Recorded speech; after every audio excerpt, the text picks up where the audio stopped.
வணக்கம் மணிவண்ணன். வணக்கம் சார், எப்படி இருக்கீங்க? நல்லா இருக்கேன் மணிவண்ணன். எப்படி சார் இன்றைக்கி பெரிய நியூஸே இன்றைக்கி ரொம்ப நாளாக இழுத்துக்கிட்டே வந்த அந்த டிஎம்கே விசிகே அந்த அலையன்ஸ் இருக்குமா இருக்காதான்னு ஃபஸ்ட்டு இருந்தது. அதுக்கப்புறம் இல்லை இங்கே தான் இருப்போம் அப்படின்ட்டு திரும்ப ஃபேஸ்புக்லாம் வீடியோ போட்டார். அதுக்கப்புறம் திரும்ப எவ்வளோ சீட் அப்படிங்கிறதுல பிரச்சனை இருந்தது. கடைசியில் அந்த ஸ்டாலின் டிசைட் பண்ண அந்த 8 தான் அவருக்கு வந்திருக்கு. என்ன சார் என்னாச்சு? 8ங்கிறத நம்பரை நானும் சொன்னேன். ஒரு தோராயமாக எனக்கு கிடைச்ச தகவல் அடிப்படையில் 8ங்கிற சொன்னேன். அது 8 சரியாக வந்திருக்குது. விடுதலை சிறுத்தைகளை பொறுத்தளவில் திமுக விடுதலை சிறுத்தைகள் பேரம்ங்கிறது 2014 ஒரு சீட்டு தான் சொன்னாங்க. கருணாநிதிக்கு கொடும்பாவி எல்லாம் விசிகாக்காரங்க எரித்து 2 சீட்டு வாங்கினாங்க. அப்போவே நான் திருமாகிட்ட வந்து சொன்னேன். பட்டு அவங்க 2 சீட்டு வாங்கினா தான் அன்றைக்கி அவங்களுக்கு உயர்வை கொடுத்துருக்குது. அன்றைக்குள்ள சூழ்நிலை நான் ஒரு சீட்டா 2 சீட்டாங்கிறதுல திமுக கூட்டணியை விட்டு நீங்கள் தனிச்சு போயிடக்கூடாதுங்கிறாங்க. இதான் வந்து மைண்டு கேம். ஒரு சீட்டு தான்ங்கிறதோட நான் தனிச்சு போகிறேன்னு சொன்னால் திரும்ப சிதம்பரத்தில் ஏறிடுவார், ஜெயிக்க மாட்டார், ஏறிடுவார். ஆனால் திமுக அங்கே கீழே தான் போகும். திமுகவோட அரசியல் அது திருமாவோட அரசியல் கேள்விக்குறியாயிரும். அந்த இடத்துக்குள்ள கலைஞர் வந்து 2 சீட்டுங்கிறத ஒத்துக்கிட்டார். 2 சீட்டு ஒத்துக்கிட்டு 2 நின்னது தான் இன்னைக்கு வந்து விசிகாவோட அரசியலுக்கு வந்து பெரியது. அன்னைக்கு நான் நல்ல இடத்துல சொன்னது ஒரு சீட்டுனாலும் வாங்கிட்டு நின்றுருங்க, கூட்டணி விட்டு வெளியே போகாண்டான்னு தான் சகோதரர் திருமாகிட்ட ஒரு 45 நிமிஷம் பல விஷயங்களை கேட்கும்போது நான் தனிச்சு போயிடக்கூடாது, கூட்டணியில் நின்றுங்கிறதான் சொன்னேன். பட் 2 சீட்டு வாங்கிட்டு அன்னைக்கு நின்னது தான் இன்றைக்கி அவர் 2 எம்பி பெற்று அவருக்கு கொண்டார். அவருக்கு முடிவு அவருக்கு சரியாக வந்திருக்குது. நான் நல்ல இடத்துல தனியப்பட்டுறக்கூடாதுங்கிறத சொன்னேன். இது வந்து மைண்டு கேம் தான். சரி சார். பட் ஆனால் ஆல்வேஸ் அந்த லூசிங் சைடில் இவங்க இருக்க மாதிரி தானே அந்த விசிகா தொண்டர்களும் சரி, அந்த 2ஆம் கட்ட நிர்வாகிகளும் சரி, ஈவன் திரும்பவே அப்படி தானே அவரோட பேச்சுகள்லாம் பாருங்கள், பேட்டியோ இல்லை அவர் வெளியிடுற வீடியோவே ஏதோ டிஎம்கே வந்து அவங்கள ஒரு ஒரு பெரியண்ணன் போக்கில் அவங்க இருந்துக்கிட்டு ஒரு நடத்துகிற மாதிரி தானே இருக்குது. அப்படி தானே லா ஆஃப் எஸ்டாப்னு ஒன்று உண்டு. நீங்கள் 2019 அணி சேரும்போதே 2 எம்பி சீட்டு வாங்கினீங்க. ஸோ அது நீங்கள் அக்செப்ட் பண்ணிட்டீங்க. இந்த அணிக்குள்ளே 2 எம்பி சீட்டு உங்களுக்குங்கிறது. அடுத்து 6 எம்எல்ஏ சீட்டுங்கிறத அக்செப்ட் பண்ணிட்டீங்க. ஸோ இதிலிருந்து இன்ச்சு பை இன்ச்சாக தான் நகர முடியுமே தவிர வேறு ஆப்ஷன் இருந்தால் தான் அதிரடியாக மேலே ஏறி போக முடியும் சார். ஆனால் இன்றைக்கி வந்து தாவேக்கான ஒரு பெரிய ஃபோர்ஸ் வந்திருக்கும் போது திருமாவோட ப்ரெசன்ஸ், அதாவது விசிகாவோட ப்ரெசன்ஸ் வந்து டிஎம்கேக்கு ரொம்ப தேவை. அப்படி இருக்கும்போது அவங்க பெருசாக டிமாண்ட் பண்ணி தான் ஆவாங்க. தாவேக்கா வெத்து வேட்டு செல்லாத நோட்டு கமலஹாசன் 2.1 நான் சொல்கிறது மாதிரி போயிட்டா ஒரு சனியனை பிடிச்சி இவங்களுக்கும் சனியை பிடிச்ச மாதிரி அழிஞ்சு போக வேண்டிய சூழ்நிலை வரும் சார். அது எப்படி முடியாது? அவங்க எல்லா கருத்து கணிப்பு சொல்கிறாங்க. கருத்து கணிப்பை குப்பை கூடையில் தூக்கி போடுறத பார்த்தா கருத்து கணிப்பை குப்பை கூடையில் தூக்கி போடுங்க சார். அட்லீஸ்ட் ஒரு 10% வருவாங்களா இல்லையா? அது யூகத்தில் தானே அந்த 10 சார் நிரூபிக்கல. நீங்கள் வந்து 2024 மக்களவை தேர்தலில் 39 கேண்டிடேட் போட்டு நிரூபித்தா அது சாதனை. ஸ்டாலினே அதை நினச்சி தானே ஒரு திருமாவெல்லாம் விட்டுறக்கூடாது, இல்லை கம்யூனிஸ்ட் விட்டுறக்கூடாது, காங்கிரஸே இவ்வளோ முரண்டு பிடிச்சப்போ விட்டுறக்கூடாதுன்னு தாவேக்கா பயந்து தானே அவர் சீமான் சொன்னார். நான் பல நிரூபித்தவன், என் மேலே வன்மமும் காழ்ப்புணர்ச்சியும் பொறாமையும் பொச்சரியும் கொண்ட நயவஞ்சக நரிகள் என்னோட ப்ரூவ்டு ஓட்டை மறைச்சிக்கிட்டு இந்த வேலையை காட்டிட்டு இருக்காங்கிறத புரிஞ்சுக்கிட்டு சீமான் சொன்னார். தம்பி நீ பலம் நிரூபிக்காதவன். கேப்டன் விஜயகாந்த் ஒரு அணி அமைச்சாருன்னா கூட 8, 10, 5ன்னு நிரூபித்தார். மக்கள் நல கூட்டணி அமைச்சார். பலன் நிரூபிக்காதவங்க கூட ஒருத்தர் வரமாட்டாருங்கிற கருத்தை விக்கிரவாண்டி மாநாடு முடிஞ்சது சீமான் சொன்னார். சொல்லிக்கிட்டு அவர் சொன்னார், எங்கள் அண்ணன் திருமாவளவன் திமுக கூட தான் நிற்பார், எங்கேயும் போக மாட்டார், எங்கள் அண்ணன் திமுகவோட நின்று ஜெயிக்கட்டு எங்கேயாவது போய் எங்கள் அண்ணன் அழிஞ்சு போயிடக்கூடாதுங்கிற கருத்தில் நான் சொல்கிறேங்கிறதையும் பதிவு பண்ணார். அப்போது பல நிரூபிக்காத விஜய யாரும் ஏற்றுக்க மாட்டாங்கன்னு தான் சொல்கிறாரு. அவர் ஏன் அதை காட்டினார்னா ஊடகங்களில் ஜான் ஆரோக்கியசாமி ஒரு 10 கோடி ரூபாயை விஜய் தான் ஜோசப் விஜய் ஃபண்ட் பண்ணி பல நிரூபிக்காதவரை பல நிரூபித்தது மாதிரியே ஒரு ஷோவை காட்டுற ஒரு தன்மை அங்கே உருவாயிட்டு ஊடகத்தில். மெனி பீப்புள் ஆர் ஹேரிட் அவே ஒரு 4 பேர் சொல்கிறதில்ல. அப்போ சீமான் அந்த இடத்துல நீ போட்டுங்கிறது ஏட்டு சுரக்கா கறிக்கு உதவாது. விஜய்க்கு இன்னைக்கு கருத்து கணிப்பு எல்லாமே ஏட்டு சுரக்கா கற்பனாவாதம், நிஜம் இல்ல. சீமானுக்கு 8.2ங்கிறது நிஜம். சீமானுக்கு ஒரு கோவம் இருக்குல்ல சார். அவர் விஜய் நிரூபிச்சாதான் நிஜம்.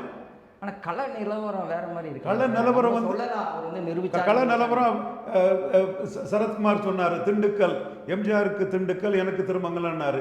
கலைஞர் நான் தான் சொன்னேன் சைனட் சாப்பிட மாதிரி. சரத்குமாரும் விஜயும் ஒன்னாயிரம் ஒன்னு ஆயிட்டாருன்னு வைங்க, சரத்குமார் மாதிரி காலி ஆயிட்டாருன்னு வைங்க.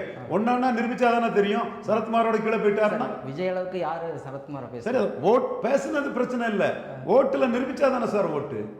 பேச்சு வெறும் பேச்சு. சீமான் மேல வன்மம் உள்ளவங்க கூட பேசுவான், ஸ்டாலின் ஜெயிக்கிறாருங்க கூட பேசுவான். அந்த பேச்செல்லாம் குப்பை கூடையில தான் தூக்கி போடணும். நிரூபிச்சியா, களத்துல வந்தியா? களத்தை விட்டு ஓடிய கோழை நாயின்னு விஜய் அடிக்கிறாரு சீமான்.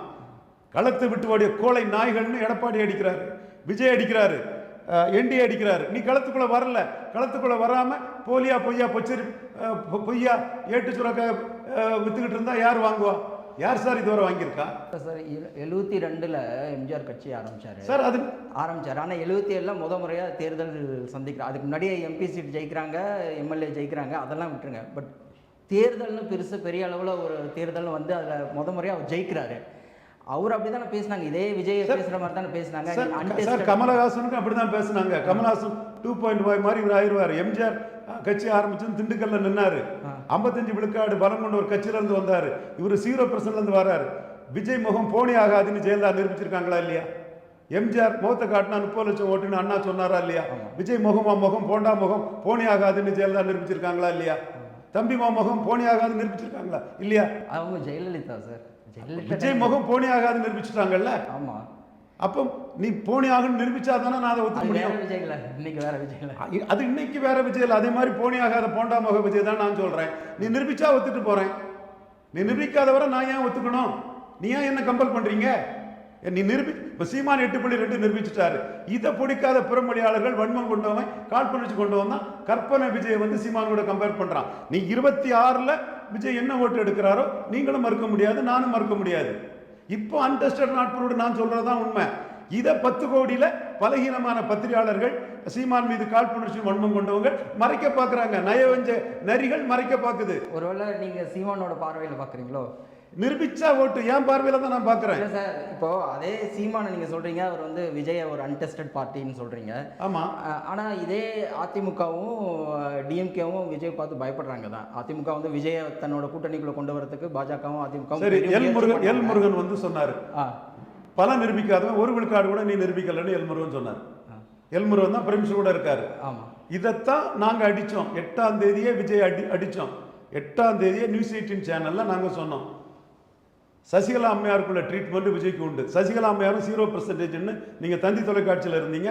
பல முறை நான் சொல்லியிருக்கிறேன். இன்னைக்கு வர சசிகலா அம்மையாருக்கு ஸ்ட்ரக்சர் இருக்குது, ஆனால் 0% தான். அப்போ அவங்களுக்குமே பெருசாக அது நிரூபிச்சா நான் ஒத்துக்கிட்டு போகிறேன் சார். நிரூபிச்ச சீமான சார், நிரூபிச்ச சீமான சார், நிரூபிச்ச சீமான நிரூபிக்காத ஒருத்தரை வச்சு இது பண்ணது அயோக்கியத்தனம், நயவஞ்சக நரிகள் ஊடகத்தில் இதை பண்ணுது. நீ நிரூபிச்சா நான் ஒத்துட்டு போறேன். அப்படியே சார் ஸ்டாலின் பயப்படணும்? பயப்படுறது வேறங்க. நீ நிரூபிச்சுட்டாரா இல்லையா? கரெக்டு தான். அதுக்கு என்ன சொல்றீங்க? எலெக்ஷன்ல கண்டஸ்ட் பண்ணாரா? இல்ல. அப்ப கண்டஸ்ட் பண்ணல. அப்ப நீங்க ஸ்டாலினும் இதே இபிஎஸும் பயப்படுறாங்களா இல்லையா? அது வேற விஷயம். அவங்க வந்து அபண்டன் காஷில் அரசியல் நிறுவனம் செய்யலாம். One must be alert in politics. Stalin வந்து விஜய் மேல நீங்க சொல்றது மாதிரி ரொம்ப கேர்ஃபுல்லாக தான் ஹேண்டில் பண்ணுறாரு. விஜயை கை வச்சா கிறிஸ்டின் ஓட்டு பாதிச்சிருமோன்னு நினைக்கிறாரு. விஜய்க்கு மீனவர்கள் ஓட்டு போட்டுருவாங்கன்னு நினச்சி தான் இவர் கான்ஸ்டன்டின் ரவீந்திரன் மீனவருக்கு ராஜ்யசபா கொடுக்குறாரு. விஜய்க்கு நம்ம அரெஸ்ட் பண்ணோம்னா அது விஜய்க்கு சிம்பதி ஆயிரும் தான் நினைக்கிறாரு. விஜயை வந்து ரொம்ப ஒரு மெச்சூர்டாக இந்தாப்போ உடங்குடி கருப்பு கட்டி சாப்பிடுப்போ, இந்தாப்போ திருநெல்வேலி அல்வா சாப்பிடுப்போ, இந்தாப்போ கோயில்பட்டி கடலை மிட்டாய் சாப்பிடுப்போ, இந்தாப்போ சாத்தூர் வெள்ளரி பிஞ்சி சாப்பிடுப்போ, இந்தாப்போ கடம்பூர் போலி சாப்பிடுப்போன்னு விஜயை வருடி தான் விடுறாரு. விஜயை தடவி தான் கொடுக்குறாரு. அதில் எந்த மாற்றமும் இல்லை. அதுக்கு காரணம் விஜய்க்கு மேலே ஹார்ஷாக பண்ணுனா அது விஜய்க்கு சிம்பதி ஆயிருமோன்னு நினைக்கிறாரு. ஆனால் நாங்கள் அடித்தோம், 8ஆம் தேதி சொல்லி அடித்தோம். தம்பி ஜோசப் விஜய் சொல்லி அடித்தோம். மோடிக்கு விசுவாசிகள் நாங்கள், தம்பி நீ பலம் நிரூபிக்கிறதுக்கு முன்னாடியே வரும்போதே இந்த நாட்டின் மானத்தை, ஆர்எஸ்எஸின் மானத்தை, இந்துக்களின் மானத்தை காப்பாற்றின ஒரு இந்து இருதய சாம்ராட் மோடி உனக்கு வந்து தீய சக்தி, கொள்கை எதிரி. உனக்கு இந்த நாட்டில் நம்பிக்கை துரோகம், எமர்ஜென்சியை கொண்டு வந்து மக்கள் தீர்ப்புக்கு மீறி அரசாண்ட இந்திரா காந்தி, வாரிசு அரசியலின் மொத்த உருவம், ஊழலின் ஊற்றுக்கண் ராகுல் காந்தி உனக்கு தூய சக்தி. நீ 2024 ராகுல் காந்திக்கு பயந்து களத்துக்குள்ளே வரல. அப்போ சீமான் போல்டா நின்னார. திமுக, அண்ணா திமுகவும் காங்கிரஸ் பாஜகவின் ஊதுகுழல்கள் ஒட்டுண்ணிகள் தொங்கு சரி நின்னார. நீங்க ஏன் ராகுல் காந்திக்கு பயந்து களத்துக்குள்ள வரல? பார்லிமெண்ட்னா ராகுல் காந்தி தான். 71 இந்திரா காந்தி, 77 இந்திரா காந்தி, 80 இந்திரா காந்தி, 84 இந்திரா காந்தி மர்டர், 89 ராஜீவ் காந்தி, 91 ராஜீவ் காந்தி மர்டர், 2004 சோனியா காந்தி. கட்சி சொல்லலை, கலைஞரும் ராமதாஸும் சொன்னாங்க.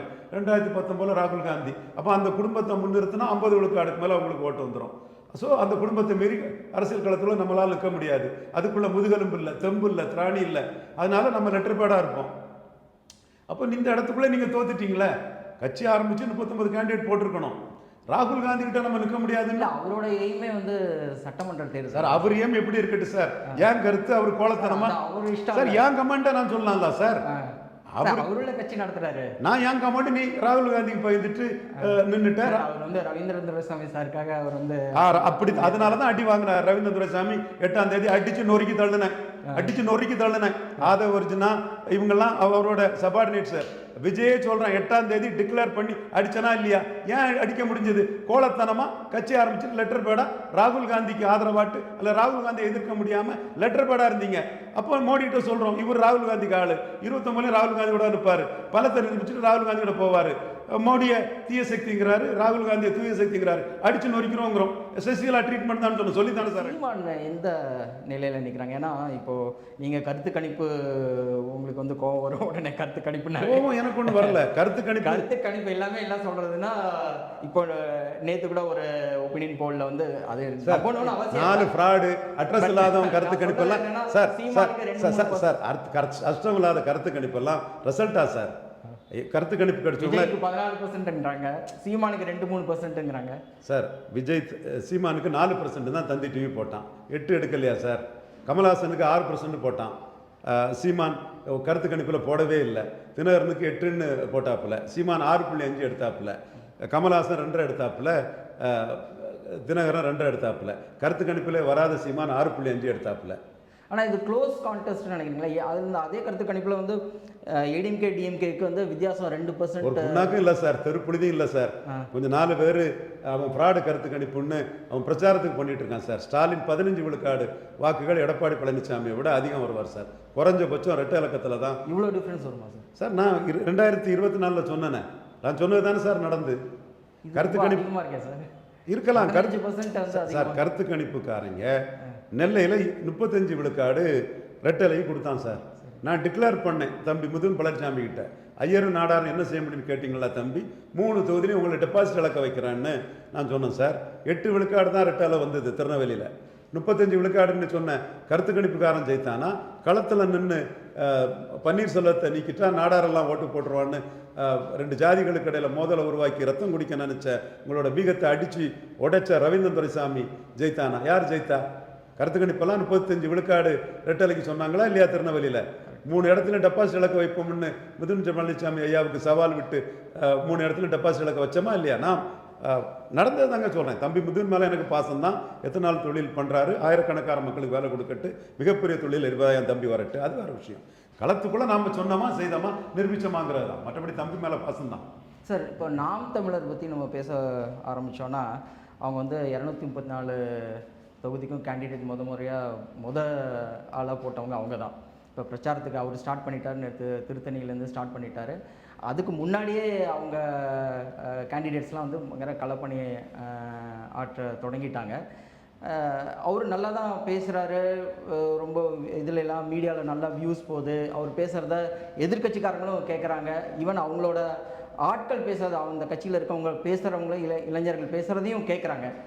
ஆனால் அதெல்லாம் ஓட்டாக மாறுமா சார்? எவ்வளோ நாள் இப்படியே தனியாக இருந்து இந்த 7-8%லேயே அவர் இருந்துட்டு எப்போ ஆட்சி பிடிப்பார்? இது வந்து ப்ராக்டிக்கலாக நீங்கள் ப்ராக்மேட்டிக்காக திங்க் பண்ணால் அது பாசிபிளா சார்? என்றைக்கு அவர் ஆட்சி பிடிக்கிறது? அதுக்குள்ளே அவருக்கு 90 வயசு ஆகிடும். சீமான் மேலே உங்களுக்குள்ள கரிசனத்தை நான் பாராட்டுறேன்.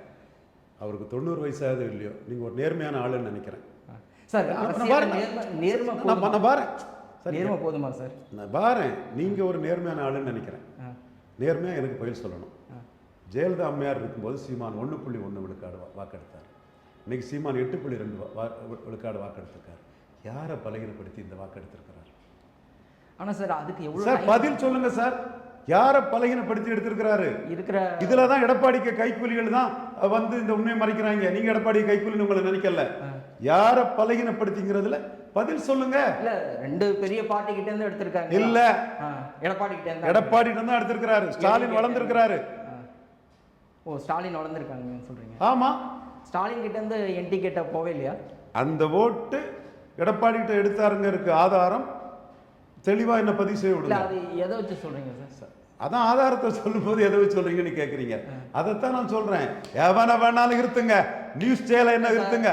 இவங்க வந்து தமிழ் தேசியம் பேசுறவங்க சார். நான் இப்போ நம்ம வந்து சார் சார் என் ரிப்ளையை சொல்றது கடையில் நீங்க என்ன சார் என்கிட்ட இன்டர்வியூ எடுக்க வந்திருக்கீங்க? சொல்லுங்க.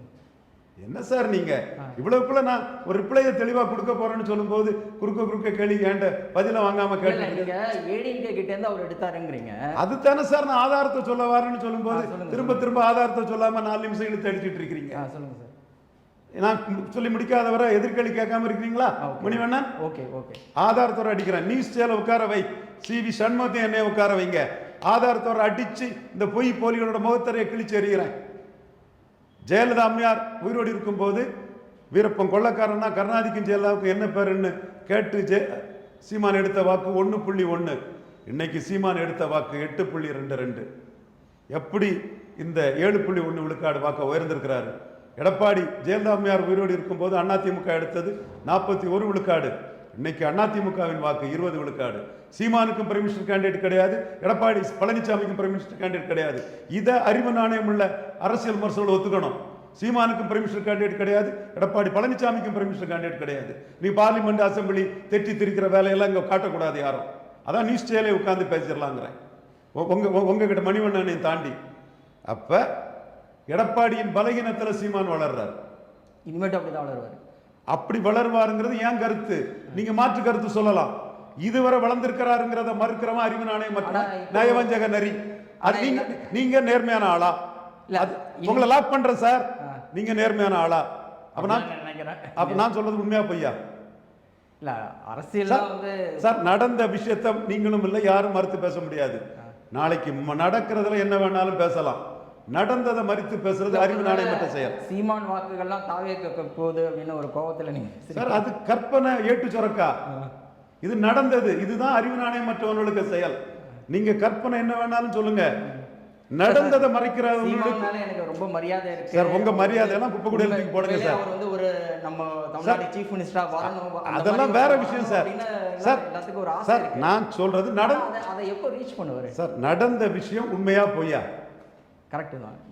எடப்பாடியை பலகீனப்படுத்தி மீண்டும் வளர்வார் சீமா. எடப்பாடி மட்டும் தான் பலகீனப்படுத்திருக்காரா? எடப்பாடியை பலகீனப்படுத்தி தான் வளர்றார். இன்னைக்கு ஏகலைவன் கூட அதை தப்பு, நான் உங்களை மறுத்து வீடியோ போட போறேன்னார். போடு தம்பி, அது ஒன்றும் பிரச்சனை இல்லை. என் தம்பி தான் அவன், அதில் எந்த மாற்றமும் இல்லை.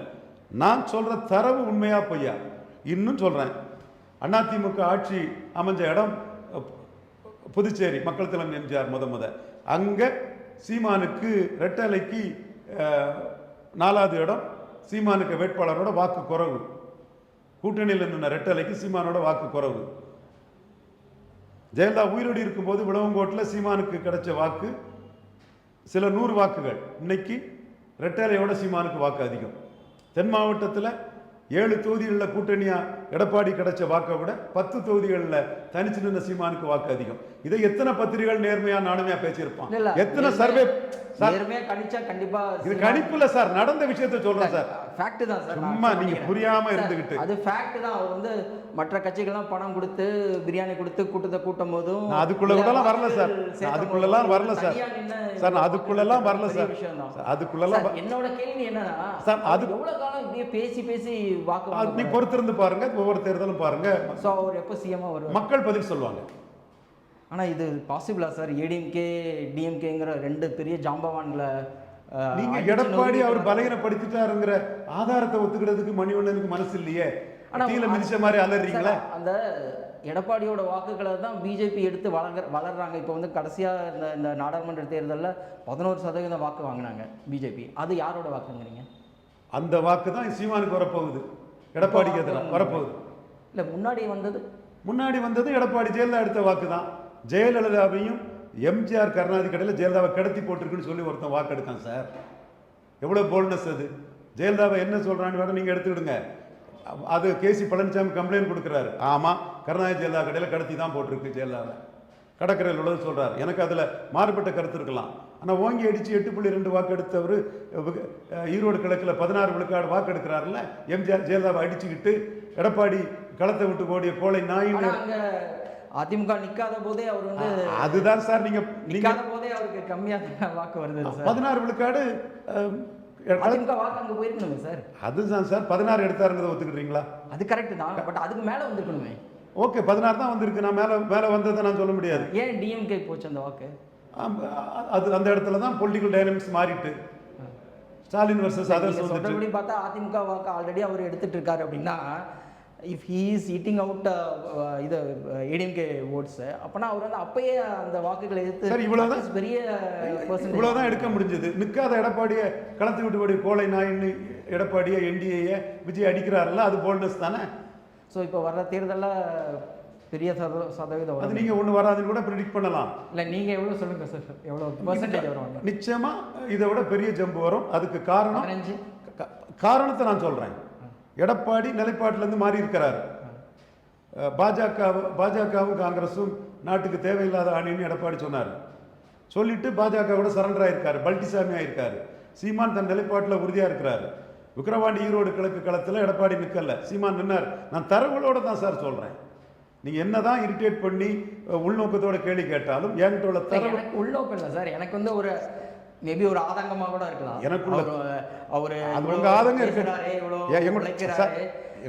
இவ்வளோ யோசிக்கிறாரு, அவர் ஏன் தனியாக நின்று இவ்வளோ கஷ்டப்படணும் அப்படின்னு நான் கேட்குறேன். அது அவர் முடிவு சார். நான் என்னோட தரவுகளை எந்த சர்வே பார்ட்டி பேசியிருக்கிறான் நீங்கள் கேட்டிருக்கீங்களா? மனச்சாட்சியை தொட்டு சொல்லுங்கள். நான் சொல்கிறத உண்மைகளை இருந்து தமிழ்நாட்டுக்குள்ளே யார் பேசியிருக்கான், யார் கேட்டிருக்கா? அப்போ நான் நேர்மையாக தரவுகளோடு பேசுகிறேன். அப்போ நம்ம உள்நோக்கத்தோடு பிரச்சாரம் பண்ணிகிட்டு இருக்கிறான். இந்த எடப்பாடி பழனிசாமி நாங்கள் பிரதமரை முடிவு பண்ணுவோம், காங்கிரஸும் பாஜகவும் நாட்டுக்கு தேவையில்லாத அணின்னு சொன்னாரா இல்லையா? அவர் ஒரு தோல்வியில் தோண்டு போய் பாஜகவோட கூட்டணி போயிருக்கிறா இல்லையா? சீமான் போல்டா இருக்கிறாரா இல்லையா? அப்போ மக்கள் போல்டா இருக்கிறவன் மதிப்பானா இல்லையா? கண்டிப்பாக. ஒன்று, விக்கிரவாண்டி ஈரோடு கிழக்குலையும் களத்துக்குள்ளே எடப்பாடி வரலையா இல்லையா? சீமான் களத்துக்குள்ளே நின்றவர் களத்தை விட்டு ஓடிய கோழை டேஷ்கள், கடுமையான வார்த்தை. நான் அந்த வார்த்தையை பயன்படுத்த விரும்பல. ஜெயலலிதா பற்றி பேசுனது நான் பயன்படுத்த விரும்பல. பட் ஏன் பயன்படுத்துகிறான்னா, இந்த மாதிரி ஸ்ட்ராங்காக சொல்லி தான் அவர் வாக்கெடுத்துட்டு இருக்கிறாருங்கிறத புரியணும். அதிமுக நிக்கல ஓட்டு எடுத்தாருலாம் பேசக்கூடாது. ஜெயலலிதாவை கடத்தி போட்டுருக்குன்னு சொல்லி தான் அந்த ஓட்டை எடுத்தார். கடுமையான வார்த்தை. கேசி பழனிசாமி பதில் கொடுத்தாரு. அப்போ அந்த ஓட்டு அவருக்கு கொள்ளக்கூடிய ஓட்டு. அதெல்லாம் கரெக்ட் சார். ஆனால் இப்போது நீங்கள் ஆல்ரெடி நம்ம பணம் வச்சு இருக்கிற பார்ட்டிஸ் தான் வந்து பெரிய அளவில், அதாவது ஏடிஎம்கே டிஎம்கே அதை அவங்க செலவு பண்ணுறதுலையா இருக்கட்டும், இல்லை மக்களுக்கு வந்து அதை தேர்தல் நாளுக்கு முந்தின நாள் வந்து ஒரு லஞ்சமாக கொடுத்து ஓட்டு வாங்குறதுலையா இருக்கட்டும், சீமான் அதை செய்யலை. அந்த அளவில் பெரிய அளவில் அவரை வந்து நம்ம மதிக்கணும், பாராட்டணும். அவர் மாதிரி ஒரு தலைவர் நம்மளுக்கு வரணும் அப்படிங்கிறதுல மாற்றுக்கிறதே கிடையாது. ஆனால் இந்த மாதிரி இன்னும் இந்த மாதிரியான பணம் கொடுத்து ஓட்டு வாங்குகிற விஷயம் இன்னும் அதிகமாக தான் ஆக போகுது.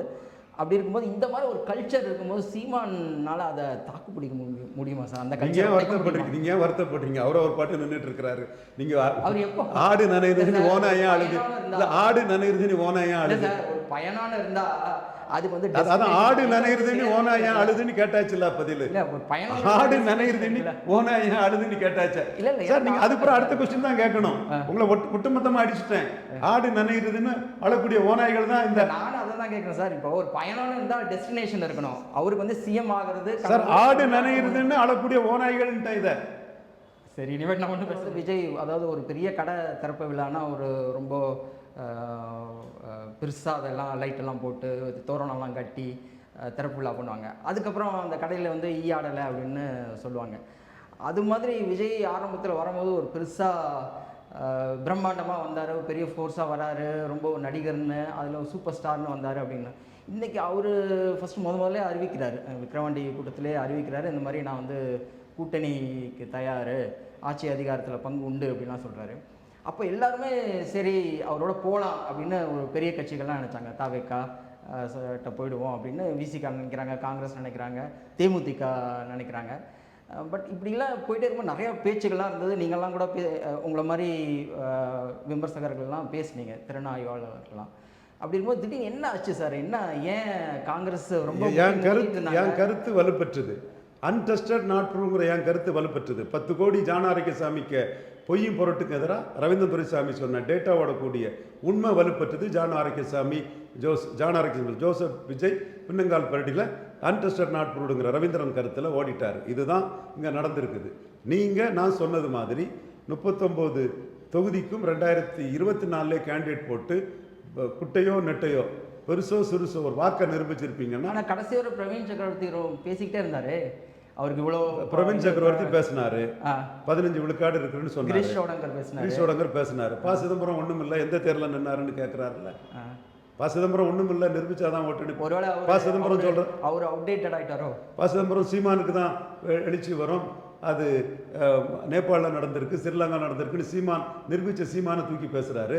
எது உண்மை எது பொய்ன்னு 26 ரிசல்ட் வந்தால் தானே சார் தெரியும். சரி சார், யார் எது தடுத்தது? கடைசி வர தாவேக்காவோட காங்கிரஸ் போகிறதா இருந்தது. எந்த பக்கம் அதை ரிஜெக்ட் பண்ணிட்டாங்க? கடைசியில் போய் இவங்க காங்கிரஸ் திமுகவில் சேர்ந்துட்டாங்க. எதனால? என்ன யார்? சில பேர் சொல்கிறாங்க ஜான ஆரோக்கியசாமி ஆதவ் அர்ஜுனா தான் அதை அந்த கூட்டணி வராமல். அதெல்லாம் உள்ள யாருன்னு தெரியாது சார். இவங்கெல்லாம் விஜய்க்கு வேலையாட்கள். ஆனால் விஜய்க்கு முடிவெல்லாம் விஜய்க்கு முடிவு தான் சார். இல்லை, விஜய்க்கு ஆர்வம் இருந்ததுல்ல.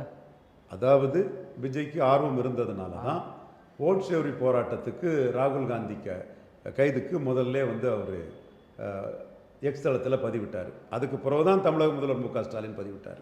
இதைத்தான் அவங்க ராகுல்கிட்ட ஆர்கியூ பண்ணுறாரு. விஜய் நமக்கு கண்டனம் தெரிவிக்கலைன்னா ஸ்டாலின் கண்டனம் தெரிவிச்சிருப்பாராங்கிறது சந்தேகத்துக்குரியதுன்னு சொல்கிறாங்க. அதற்கு பிறகு நேஷனல் ஹெரால்டு மேட்டரில் ஸ்டாலின் தான் தெரிவித்தார், விஜய் துண்டை காணும் துணியை காணும்னு. நாம் 8ஆம் தேதி ஜனநாயகத்துக்கு கொடுத்த அடியில் 9ஆம் தேதி விழுந்த அடியில் ஓடிட்டார். பாராளுமன்ற விஷயத்திலையும் விஜய் பேசலை. ஆனால் விஜய் ஒரு எஃபர்ட் எடுத்தார். அந்த எஃபர்ட்டில் ராகுல் காந்தி மத்தியில் விஜய் கண்டனம் தெரிவித்ததுனால தான் ஸ்டாலின் மற்ற இந்தியா கூட்டணி தலைவர்லாம் கண்டனம் தெரிவித்தாங்கன்னு விஜய்க்கு மதிப்பை ஷோடங்கரும் அவர் ராகுலே விரும்பினார், கண்டிப்பாக விரும்பியிருக்கிறார். ஆனால் ராகுல் கமிட் பண்ணலை எங்கேயும். ஆனால் பேசாமல் தான் இருந்தார். கமிட் பண்ணலன்னா அதுக்குள்ள அர்த்தத்தை புரிஞ்சுட்டு பேசணும் சார். கேஷியங்கள் வேற, அது வேற. கமிட் பண்றதுன்னா ஓப்பனா பேசுறது. அதுக்கப்புறம் கூட ஸ்டாலின் அவர்களோட சார் கமிட் பண்றது சார் பிரதர்னு சொல்றவரு ஏன் அந்த மாதிரி அது ஸ்டாலினுக்கும் அவருக்குள்ள விரோதம். அதுக்கு விஜய்க்கு என்ன இருக்கு? மேபி இதாக கூட ரீசனாக இருக்கலாம். விஜய்க்காக ஏதாவது கமிட் பண்ணாருன்னா சொல்லுங்க. நான் சொல்லக்கூடிய அர்த்தம் உங்களுக்கு புரியல. ஸோ இப்போ விஜய் ராகுலுக்காக கமிட் பண்ணாரு. அந்த ஆதாரத்தை காட்டுறேன். விஜய் தான் வலிய போனார். இது பெரியார் சொன்ன ஒரு படம். வரல, ராகுல் கமிட் பண்ணலையே வெளிப்படையா. பட் ஏன் இவ்வளோ இப்போ இழுபறி எவ்வளோ கடைசி நேரத்தில் தான் அது டிஎம்கே பக்கம் அவங்க போனாங்க.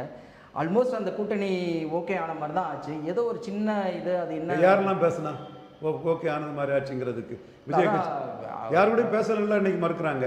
ராகுலே ஒன்றும் சொல்லலையே சார். அது மேட்டர் இல்லை. ராகுல் சொல்லியிருக்கணும்ல. அவர் எங்களோட அலையன்ஸ் அதெல்லாம் சொல்ல வேண்டிய அவசியம் இல்லை சார். சொல்ல வேண்டிய அவசியமே இல்லை சார். ஜனநாயகம் படத்துக்கு ராகுல் மோடி சொல்ல கொடுக்குறாரு தான் சொன்னாரே தவிர அதில் விஜய் பேரை அவர் மென்ஷன் பண்ணலை. அவ்வளோ ஒரு மாதம் 2 மாதமாக போயிட்டு இருந்ததை ராகுல் ஒரு வார்த்தை சொல்லியிருந்தா அந்த அத்தனையும் நின்று இருக்கும். சொல்லலைன்னா இப்போ என்ன? அவர் விருப்பம் சொல்லுவார், சொல்ல மாட்டார். மல்லிகார்ஜுன கார்கே அனுப்பி சிதம்பரம் ஸ்டாலின்கிட்ட பேசுகிறாங்கன்னா அவங்க வெளிப்படையாக பேசுகிறாங்க. கனிமொழி சந்திக்கிறாங்கன்னா வெளிப்படையாக நடக்குது. பலன் நிரூபிக்காத விஜய் இவர் தான் வலிய போய் ராகுல் காந்திக்காக வக்கலாத்து வாங்கினார். அவங்க திமுக கூட தான் நிற்பாங்கன்னு தெரிஞ்சோ அல்லது நாங்கள் 8ஆம் தேதி சொல்லி ஜோசப் விஜய் அடித்து ஜனநாயகத்தை நொறுக்குனதுல இருந்தோ ராகுலுக்கு ஆதரவாக பேசுகிறத விட்டுக்கிட்டு துண்டை காணும் துணியை காணும்னு ஓடிட்டார் விஜய். இதுதானே இது? நான் ஆதாரத்தை தானே சொல்கிறேன். நான் சொல்கிறதுக்கு எவிடன்ஸ் சொல்கிறேன்ல. ஆனால் சார், நீங்கள் மல்லிகார்ஜுன கார்கேயும் சிதம்பரமும் அவங்கெல்லாம் ஒருவேளை அவுடேட்டடோ இந்த தமிழ்நாடு இப்போ அவங்க கட்சி ராகுல் காந்தியை முகத்தில் கருவி பூசிட்டாரு. அது அவங்க சொல்றது நடந்திருக்குது. உங்கள் கேள்வியே அபத்தமான கேள்வி. விஜய் நிரூபிக்காதவர். அவரை சொல்கிறதே மோசடி பேரவழிகள். ஜான ஆரோக்கியசாமிக்கு பணத்துக்கு விலை போனவங்கள தான் விஜய் தூக்கி பேசிகிட்டு இருப்பாங்க. 26 நிரூபித்தாதான் அவருக்கு ஓட்டு என்னன்னு தெரியும். அதை மல்லிகார்ஜுன கார்கே பேசியிருக்கிறாரு, சிதம்பரம் பேசியிருக்கிறாரு. அவுடேட்டட்னு சொல்கிறது உங்கள் உரிமை. விஜய்க்கு முகத்தில் கரியை பூசிட்டாங்க. தம்பி நீ பலன் நிரூபிக்காதவன்னு சீமான் சொன்னதை தெளிவாக நிரூபணமாகுது. இன்னும் ஒரு கட்சி கூட போகலை. அன்டெஸ்டட் நாட் ப்ரூவ்டு நான் சொன்னது இன்னும் வரை நிரூபணமாகுது. சார் இப்போ என்டிஏவோட ஏன் இவர் சேரல? கடைசி வரை அந்த பேச்சுவார்த்தையும் போயிட்டு இருந்தது. எடப்பாடி விரும்பினார், விஜயை விரும்பினார், பிஜேபி விரும்புச்சு, 80 சீட்லாம் கொடுக்கலான்னு பிஜேபி சொன்னாங்க. எடப்பாடி வந்து சரி 35 வரை அப்படின்னு இறங்கி வந்தார். அப்புறம் கடைசியில் என்ன ஆச்சு சார்? என்ன ஏன் என்டிஏவோட அவர் போல? சார் இது எல்லாமே கேசியம். ஜான் ஆரோக்கியசாமி இதெல்லாம் நடக்கலைங்கிறீங்களா? இப்போ பேச்சுவார்த்தை கேசியம் தானே. எவிடன்ஸ் உள்ளதை சொல்லுங்க, நான் ஒத்துக்கிறேன். இல்லை இல்லாமல் மீடியாவில் இவ்வளோ நியூஸ் வரும். இல்லாமங்கிறது உங்கள் கருத்தாக இருக்கலாம், இருந்தால் சொல்லுங்கள், நான் அதுக்கு வரேன். இல்லாமங்கிறது அது இல்லாமல் யூகத்தில் பேசுகிறது. நிஜத்தில் இதில் பேசணும்னா நான் தெளிவாகவே சொல்கிறேன். விஜயை காட்டி காங்கிரஸ் வந்து பேரம் பேசிக்கிட்டாங்க. திமுக கிட்ட 3 சீட்டை உயர்த்தி வாங்கிட்டாங்க. அதனால தான் காங்கிரஸுக்கு பார்கெனிங் பவரை உயர்த்தின விஜயை மோடி தகர்த்து தள்ளுறாரு. சசிகலாவுக்கு கொடுத்த ட்ரீட்மெண்ட் விஜய்க்கு கிடைக்குது. இது நான் தான் சொன்னேன், டிக்ளேர் பண்ணேன். ஆதாரத்தையும் நான் எடுத்து வைக்கிறேன். இப்போ ஆதவர்ஜனா எங்களை சிஎம் கேண்டிடேட்டாக சொன்னாங்கன்னு அவர் சொல்கிறாரு. நான் சொல்கிறேன், மோடிஜி சசிகலா ட்ரீட்மெண்ட் கொடுப்பாருங்கிறத 8ஆம் தேதி நான் நியூஸ் 18 பதிவு பண்ணியிருக்கேங்கிறத வச்சு சொல்கிறேன். நான் சொல்கிறது நேர்மையாக உண்மை தரவுகளின் அடிப்படையில் சொல்கிறேன். நீங்கள் அது சொல்கிறதெல்லாம் கேசியங்கள். நான் கேசியங்கள் நடந்திருக்காதுன்னு சொல்ல வரல. ஆரம்பத்திலே வந்து பிள்ளையார் சொல்லி போட்டாச்சுன்னு நம்ம இபிஎஸ் கூட சொல்கிறாரு. எஸ் நான் அவருக்கு விருப்பம் இருக்குது. அதுக்கப்புறம் பேச்சுவார்த்தையும் பிஜேபி தரப்புலேருந்து பேசினாங்கன்னு சொன்னாங்க. அவருக்கு வந்து இது சிபிஐ மூலிமா, அதனால தான் அவருக்கு டெல்லிக்கு கூப்பிட்டு அழுத்தம் கொடுத்தாங்க அப்படின்னாங்க. அதுக்கப்புறம் மும்பை இப்போ கடைசியாக போனப்போ பேசினாங்கன்னு சொன்னாங்க. ஸோ அவங்க எதுவுமே மறுக்கவும் இல்லை, கடைசியில் தான் மறுக்கிறாங்க. அவங்க எதையும் மறுக்கலை. ஆனால் பேச்சுவார்த்தை போச்சா இல்லையா உண்மையிலே? அதே எடப்பாடி பழனிசாமி தான் சொல்கிறாரு பேச்சுவார்த்தை இல்லைன்னு விஜயும் சொல்கிறாரு, நானும் சொல்கிறேன்னு முடிவு கட்டினார். ஒருவேளை அந்த டீல் படியாதனால சொல்லிட்டாரோ? அப்போ படியுதா படியலையாங்கிறத விஜய் தரப்பு தான் சொல்லணும். அவரும் பேசலை, நானும் பேசலைங்கிறதான் சொல்கிறேன். டிஎம்கே அறிவாலயம் அந்த கூட்டணிக்கு வருவோம் சார். இப்போது பொதுவாக டிஎம்கே இப்போ என்ன பேசுகிறாங்கன்னா ஸ்டாலினை பற்றி, உங்களுக்கு ஸ்டாலின் அவர்களை பற்றி பெரிய மரியாதை உண்டு. நீங்கள் நிறைய பேசியிருக்கீங்க அவரை பற்றி. உண்மையிலே அவர் பெரிய முன்னாடி ஒரு 5-6 வருஷம் முன்னாடி ஜெயலலிதா இறந்த பிறகு அப்போ இருந்த ஸ்டாலின் வர கருணாநிதி இறந்ததுக்கப்புறம் வந்து ஒரு வெற்றிடம் இருந்தது அப்படின்னு எல்லாரும் பேசினாங்க. அப்போ வந்து ஸ்டாலின் ஒரு பர்சனாலிட்டியாக, இவ்வளோ பெரிய பர்சனாலிட்டியாக இல்லை. ஆனால் அன்னைக்கு இருந்த ஸ்டாலினுக்கும் இன்றைக்கி இருந்த ஸ்டாலினுக்கும் நம்ம வந்து பெரிய டிஃப்ரென்ஸை பார்க்குறோம். இன்றைக்கி வந்து பெரிய எஸ்டாப்ளிஷ்ட் லீடர் ஆகிட்டார். இன்றைக்கி இந்தியன் பாலிட்டிக்ஸே வந்து ஒரு கமாண்ட் பண்ணுற அளவுக்கு ஒரு பெரிய வளர்ச்சி, நம்ம அதெல்லாம் ஒத்துக்கிட்டோம். ஆனால் சார் இவ்வளோ கூட்டணி கட்சிகளை இவ்வளோ ஒரு அடிமை மாதிரி நடத்துறது கரெக்டாக? இப்போ பாருங்கள், ஒரு காலத்தில் திருமா அவர்களை வந்து நம்ம ஒரு சிஎம் கேண்டிடேட்டாகவே நம்ம வந்து எல்லோரும் பார்த்தாங்க. அவர் அந்த மாதிரி வரணும் அப்படின்னு, அந்த மாதிரி திரும்ப மாதிரி ஆட்கள்லாம் வரணும் அப்படின்னு எல்லாரும் இது பண்ணாங்க. ஆனால் அவரை வந்து ஒரு கூட்டணி, நான் ஏடிஎம்கேவும் சொல்கிறேன், டிஎம்கேவும் சொல்கிறேன், ஒரு கூட்டணிக்குள்ளே கொண்டு வந்து அந்த மாதிரியான ஒரு தலைவரை வளர விடாமல் பண்ணது வந்து தமிழ்நாட்டுக்கு இவங்க செய்த துரோகம் இல்லையா? அது தலைவர்கள் முடிவெடுக்கணும். அப்படி அவங்களுக்கு இன்ஜஸ்டிஸ் இருக்குதுன்னா அவங்க தான் அதை ரிவோல்ட் பண்ணணும். நம்ம கம்யூனிஸ்ட்லாம் பாருங்கள், இப்போ நடந்த பாலியல் வன்கொடுமைகள்லாம் வந்து இவங்க பேசவே மாட்டேன்றாங்க, பேச முடியாத அளவுக்கு. ஏன்னா திருமாவும் கம்யூனிஸ்ட்டுகளும் தான் முக்கியமாக இந்த மாதிரியான அநியாயங்களெல்லாம், சமூக அநியாயங்களெல்லாம் பேசுகிற மக்கள். சரி, சீமான் கடுமையாக பேசுகிறாரு. சீமான் கடுமையாக பேசுகிறாரு. அவருக்கு என்ன லிவரேஜ் கொடுத்தீங்க நீங்கள்? உங்கள் பத்திரிகையில் என்ன லிவரேஜ் கொடுக்குறீங்க? அவருக்கு பேசுகிறவருக்கு என்ன கொடுக்குறீங்க? இருட்டடிப்பெல்லாம் செய்கிறீங்க நீங்கள் யோக்கியமா? பத்திரிகையாளர்கள்லாம் அவங்க வந்து சீமானை சப்போர்ட் பண்ணியிருக்கணும்ல. திருமாவோ அவங்கள போய் சேரணும்னு சொல்லலை, அட்லீஸ்ட் வந்து டிஎம்கேவோட சேராமல் இல்லை ஏடிஎம்கேவோட சேராமல் சீமானை வளர விட்டுருக்கலாமே. இவங்களுக்கு தனியாக தான் கூட்டணி வைக்காமல் 210 அவர் தனியாக தானே போடுறாரு. இல்லை சார், இவங்க அவங்களோட சேராமல் இருந்திருந்தாவே சீமான் வளர்ந்து போகிறாரு. இவங்க என்ன தியாகம் பண்ணா வந்திருக்காங்க? அவங்க அரசியல் எம்பியாக எம்எல்ஏ தானே வந்திருக்காங்க. அவங்க வந்து கொள்கை கூட்டணின்னு சொல்கிறவங்க. நான் 2 பேர்த்தையும் சொல்கிறேன், ஏடிஎம்கேவும் சொல்கிறேன், டிஎம்கேவும் சொல்கிறேன். கொள்கை கூட்டணி அந்த கூட்டணி கட்சிகளையும் சொல்கிறேன், கம்யூனிஸ்ட்டுகளும் சரி. உங்களுக்கு ஏதோ திமுக ஆட்சியில் இருக்கிறது உங்களுக்கு தனிப்பட்ட முறையில் ஏதோ கும்பி எரியுது, குடல் காயுது மாதிரி தெரியுது சார். அப்படிலாம் இல்லை சார். எனக்கு என்ன வருத்தம்னா, இந்த மாதிரியான கொள்கை ரீதியாக பிடிப்புள்ள அந்த மாதிரியான தலைவர்களை வந்து இந்த மாதிரி அதிமுகவும் திமுக அவங்க எடுக்க வேண்டிய முடிவு. நீங்கள் சொல்கிறது மாதிரி பண்ணிட்டாங்களோ? நீங்கள் சொல்கிறது மாதிரி அவங்களுக்கு இடர்பாடு இருந்தால் அவங்க தான் இந்த முடிவு எடுக்கணும். இல்லை, இப்போ நீங்கள் முடிவு பண்ண முடியாது. 8 சீட்டுக்கு ஒத்துக்கிட்டதே அவர் எவ்வளோ கஷ்டப்பட்டு ஒத்துக்கிட்டாரு. ஏன்னா பல தடவை அவரே சொல்லியிருக்காரு, நான் ஒரு சிஎம் கேண்டிடேட்டு, நான் வந்து வளர முடியாமல் போனது வந்து இது இந்த தமிழ்நாட்டோட அரசியல். இதை ஏற்றுக்கலன்னா இதோட மோசம் பெறும்னு அவர் நினைக்கலாம். ஒருவேளை சீமான் மாதிரி அவங்களும் அந்த மாதிரி முடிவெடுத்து வளர்ந்துருக்கலாம் இல்லையா? ஏன் அது அவங்க முடிவு. சீமான் வரும்போதே இந்தியாவிலே ஒரு கேஸ் ஸ்டடி சீமான் மாதிரி இல்லை. 5வது முறை ஒருத்தர் வந்து தனித்து போட்டிடுற மாதிரி எங்கேயுமே இல்லை, இந்தியாவிலே இல்லை. அவர் 1.1 வந்தார், 8.2 வந்து இடைத்தேர்தலை கண்டெஸ்ட் பண்ணி எல்லா தேர்தலையும் கண்டெஸ்ட் பண்ணி வளர்ந்துட்டு இருக்காரு. எல்லா தேர்தலையும் கண்டெஸ்ட் பண்ணனால தான் கமல்ஹாசன் தினகரனையும் பலவீனப்படுத்தினார். 214 கண்டெஸ்ட் பண்ணனால தான் கமல்ஹாசன் தினகரனையும் பலவீனப்படுத்தினார். பாஜக நோட்டா கீழே போனால தான் இந்துத்துவா பலவீனப்படுத்தினார். ஈரோடு கிழக்கில் என்டிஏ நிற்காததுனால தான் நாளைக்கு அந்த திமுக வேண்டாம் அதிமுக வேண்டாம்ங்கிறதுக்கு மாற்று தமிழ் தேசியம் தாம்னு அந்த கட்சிகளை பலவீனப்படுத்த போகிறாரு. ஸோ அவர் உறுதியாக நிற்கிறாரு, நிலைப்பாடோடு இருக்கிறாரு. எம்எல்ஏ ஆகலைங்கிறது உண்மை, ஆனால் வாக்கு வங்கியில் வளர்ந்துட்டு இருக்கிறாரு. அது அவருக்கு ஸ்டைல், அவருக்கு விருப்பம். இவங்க எம்எல்ஏ ஆகிறது கூட்டணி வைக்கிறாங்க, இது இவங்க ஸ்டைல், இவங்க விருப்பம். இல்லை அது அவங்க ஸ்டைல் தான். பட் அது பெரிய நீங்கள் சொன்ன மாதிரி ஒரு தியாகம். அது வந்து அரசியல் ரீதியாகவும் சமூக ரீதியாகவும் அது ஒரு பெரிய அநியாயம் இல்லையா? அப்படி அவங்க நினைச்சாங்கன்னா இதை விட்டு வெளியேறலாம், அதுல யாருமே பிடிச்சு வைக்க முடியாது. இப்போ அந்த இவர் அதை ஒருவேளை வந்து திமுக பிஜேபி வந்துடும் சொல்லி கடைசியில், ஆனால் பிஜேபி வளர்ந்துட்டு தான் இருக்கு. இப்போ பாருங்க 11% இப்போ இன்னைக்கு வந்து 27 சீட்டு கேள்வி கேளுங்க, நான் ரெலவென்ட் பதில் சொல்றதுக்கு இடம் கொடுத்து கேள்வி கேளுங்க. இப்போ இவர் வேல்முருகன் வெளியேற இல்லையா, அதே மாதிரி வெளியேற நினைச்சா வெளியேறலாம், அவங்க திருப்தியா இருக்கனால இருக்கிறாங்க. ஸோ அப்போது ஸ்டாலின் செய்கிறது கரெக்டுன்னு நினைக்கிறீங்களா? அவர் வந்து பெரிய லீடர் தான், அவர் நிறையா தமிழ்நாடு செஞ்சுருக்காரு, வளர்ச்சி திமுக செஞ்சுருக்கு, ஸ்டாலின் நிறையா செஞ்சுருக்காரு, அதில் மாற்று கருத்தே இல்லை. அவர் பெரிய லீடரு, இன்றைக்கி தமிழ்நாட்டிலே வந்து டால் ஃபிகரு அவர் தான். பட் அந்த திமுகவோட அந்த அந்த விக்டரி வந்து இவங்களோட காம்ப்ரமைஸ்னால கட்டமைக்கப்பட்டதோ? சார், நீங்கள் அரசியலில் வந்து உங்களுக்கு என்ன கெயின்னு பார்ப்பாங்க. ஸ்டாலின் கூட நிற்கிறது கெயின்னு பார்க்குறாங்க. ஸ்டாலின் கொடுக்குறது எம்பி போஸ்ட்டு எம்எல்ஏ போஸ்ட்டுன்னு உணர்றாங்க. அதனால தான் எடப்பாடி கூட நின்று தோல்வி அடைஞ்ச பிரேமலதா அம்மையார் வந்து தேமுதிக திராவிட முன்னேற்ற கழகத்து கூட கூட்டணி வைக்கிறாங்க. ஸோ இந்த இடத்துக்குள்ள 3 தேர்தலில் ஸ்டாலின் வந்து தொடர் வெற்றி பெற்றிருக்காரு. இதை வந்து எம்ஜிஆர் ஜெயலலிதா கருணாநிதி யாருமே மேஜர் பார்ட்னராக பெறலை. மீண்டும் 4வது தேர்தலையும் அவர் வெற்றி பெறுவார் நம்புகிறாங்க. அவர் கொடுக்குறது எம்எல்ஏ போஸ்ட்டுன்னு கூட்டணி வைக்கிறாங்க. இது அந்த கட்சிகளோட முடிவாக இருக்குது. இதில் மற்றவங்க வந்து இதில் சொல்கிறது வந்து ஒரு கமெண்ட் சொல்லக்கூடாது, நான் சொல்ல வரல, 1000 கமெண்ட் சொல்லலாம். ஆனால் முடிவெடுக்க வேண்டியது சிபிஎம்மும் சிபிஐயும் திருமாவளவனும் காங்கிரஸும் தான். முடிவெடுக்கிறவங்க ஸ்டாலின் தர்றது எம்பி போஸ்ட்டு எம்எல்ஏ போஸ்ட்டு ஒரு முடிவு எடுக்கிறாங்க. அதனால தான் நான் சொல்கிறேன், ஸ்டாலினை 1-1 தான் தோற்கடிக்க முடியும். ஸ்டாலின் வர்சஸ் அதர்ஸ் தாங்க நடக்குது. 1-1 ஸ்டாலினை தோற்கடிக்க முடியுங்கிறது நான் சொல்கிறேன். ஆனால் 1-1 வராதுன்னு எனக்கு தெரியும். 1-1 வர்றதுக்கு எல்லாருமே எம்எஃப்எம் ஃபார்முலாவில் ஒத்துக்கிட்டாங்கன்னா ஸ்டாலினை தோற்கடிச்சு காட்டலாம். தோற்கடிக்கப்பட முடியாதவர் அல்ல. தாவேகா அதிமுகவும் சேர்ந்தா சார், தாவேகா பலம் நிரூபிக்காத கட்சி சார். இந்த முட்டாள்கள் நீங்க அப்படிதான் 1-1 சொல்றீங்களே, 1-1 தாவேக்காக பலம் என்ன?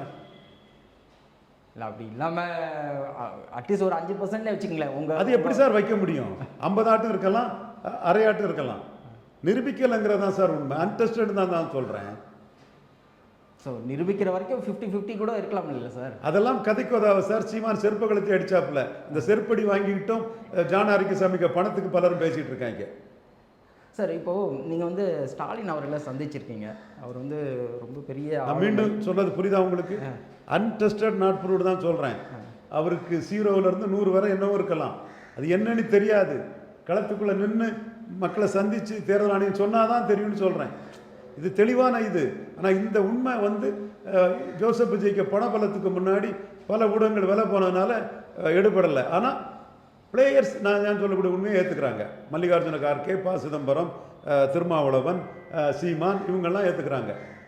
சார் இப்போது ஸ்டாலின் அவர்களை பற்றி எனக்கு சொல்லுங்கள் சார். அவர் இவ்வளோ பெரிய டால் ஃபிகராக வளர்ந்துருக்காரு, என்ன குவாலிட்டி அவர் இவ்வளோ தூரம் வளர்த்துருக்கு? ஏன்னா கருணாநிதி அவர்களே சாதிக்காத ஒரு விஷயத்தை இப்போது ஸ்டாலின் அவர் மறுபடியும் மீண்டும் ஆட்சிக்கு வந்து அதை செய்ய போகிற ஒரு ஹிஸ்ட்ரியை க்ரியேட் பண்ண போகிறாரு. ப்ளஸ் எல்லா கட்சிகளுமே வந்து அந்த கூட்டணி கட்சிகள் அவர் சொல்கிறத கேட்குறாங்க. இவ்வளோனா இவ்வளோதான். யாரையும் பயக்கல சார். அந்த அவரோட குவாலிட்டி என்ன சார்? யாரையும் பயக்கல. கலைஞர் மாதிரி இந்துக்களையோ பிராமணர்களையோ ஸ்டாலின் பயக்கல.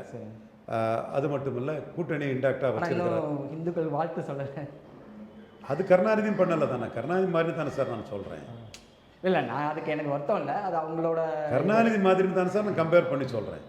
என்ன குவாலிட்டிஸ் சொல்லுங்கள். அதான் கருணாநிதி மாதிரி இந்துக்களையோ பிராமணர்களையோ ஸ்டாலின் பகைக்கலன்னு சொல்கிறேன் நான்.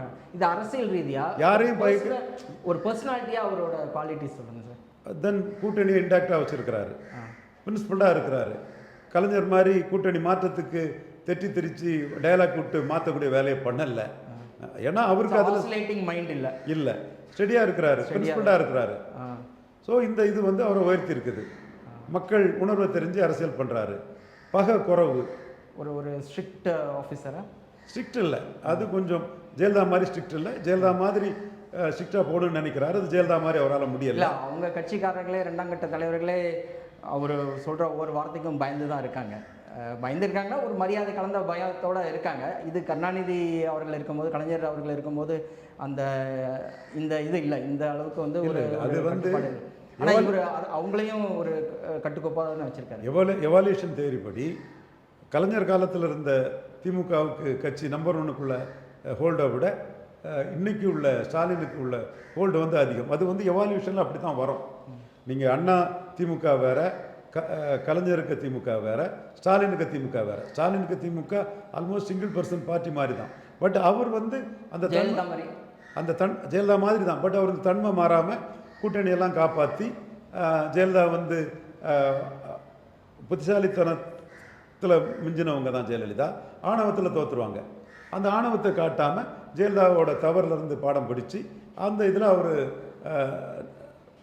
அவர் நீக்கு போக்கா பல காம்ப்ரமைஸ்களையும் பண்ணி நிதானமாக ஒவ்வொரு அடியும் எடுத்து வைக்கிறார். சார், இப்போது அதிமுக பக்கம் வந்தால் இவங்க 27 சீட்ஸு பிஜேபி கொடுத்துருக்காங்க. அதுவே வந்து எடப்பாடியோட ஒரு பெரிய ஆளுமையை நிரூபிச்சிருக்கேன். ஏன்னா எல்லோரும் சொல்லிட்டு இருந்தாங்க, அவர் வந்து டெல்லிக்கு போனார், பிஜேபி அவங்கள கபலீகரம் பண்ணிடும், ஆட்சிக்கு வருவாங்க, 2 கூட்டாட்சி வந்தாங்கன்னா ஆட்சியில் பங்குன்னு வந்து வந்தாங்கன்னா கடைசியில் எடப்பாடியை காலி பண்ணிவிட்டு அவங்களோட ஆள் ஒருத்தர் சிஎம்மாக வந்துடுவாங்க அப்படின்னு. ஆனால் அதை கண்டெயின் பண்ணி 27 சீட்டு தான். முன்னாடி 20 கொடுத்தாங்க, இப்போ 27 கொடுத்துருக்காங்க. பட் 27 கம்மி தானே. இது எப்படி பார்க்குறீங்க நீங்கள்? எடப்பாடிக்கு ஆளுமை தான், மறுக்க வரல மணிவண்ணன். எடப்பாடிக்கு ஆளுமையை நம்ம பாராட்டுவோம். பாஜகவை 11.4 விழுக்காடு வாக்கெடுத்த பாஜகவை ஒரு 4 விழுக்காடுக்குள்ளே கண்டெயின் பண்ணிட்டாருங்கிறது அவருக்கு ஆளுமை தான்.